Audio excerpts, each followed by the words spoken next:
The consumption of swine meat or pork has long been a topic of controversy and concern, particularly within various religions.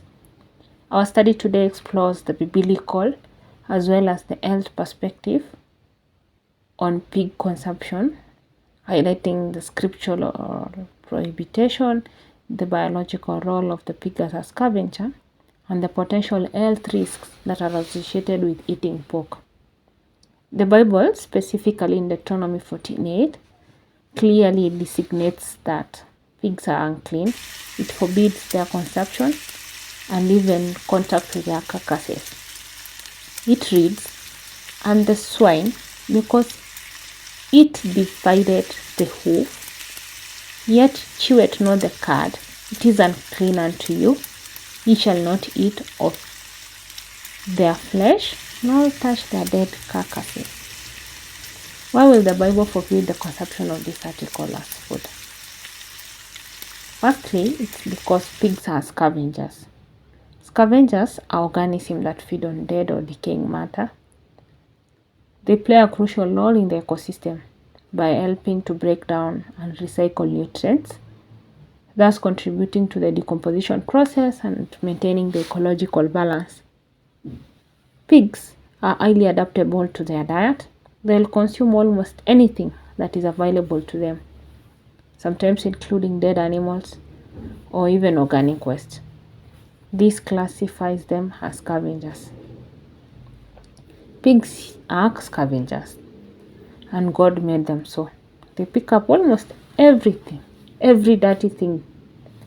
And God does not want us to be that way. He does not want us to pick up everything that we do find at our reach. Swine are scavengers, and this is the only reason they were intended to serve. Although pork is one of the most article of diet, it's the most injurious. God did not prohibit the Hebrew from eating swine flesh merely to show his authority, but because it was not proper article for food for man. God never created the swine to be eaten under any circumstance.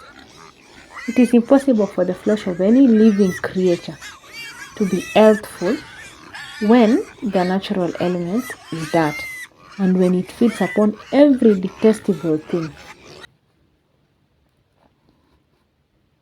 Swine flesh will not be even palatable to the taste in its natural state. In most cases, it's not agreeable to the appetite. So, to make it more agreeable, there is need to use high seasoning, which make it very bad and even worse to the health.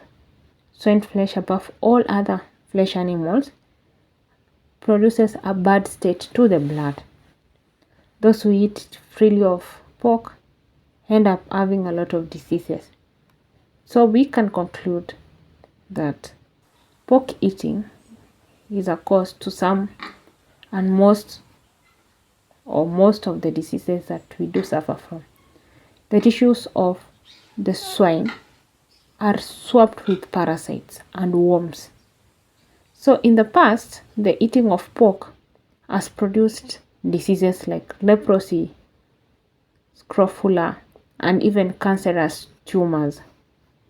So pork eating is still causing the most intense suffering to the human race even now, and especially in warm climate, produced leprosy and diseases of all kinds. Its influence upon the system in the warm climate was far more injurious than in the cold one. Those who have much more outdoor exercise to do might not realize the bad effect of pork eating. Unlike those who are mostly indoors and whose habits are sedentary, and maybe whose labor is more of mental rather than physical. But pork eating is not only injurious to the physical health, but the mind is also affected, and the finer sensibility are blunted out. It is impossible for the flesh of any living creature to be healthy when it's filled. That is something we have already established. So the flesh of swine is composed of what they eat. And if human beings go ahead and eat the flesh, their blood become filthy as the filth that is in the animals that they're consuming. They corrupt their physical state, which in turn corrupts the mental state. Especially will the fine sensitive nerve of the brain become enfeebled and benumbed, that the sacred things of the Bible of religion will no longer be discerned, but the place upon the low level, but the mind is placed upon the low level with common things.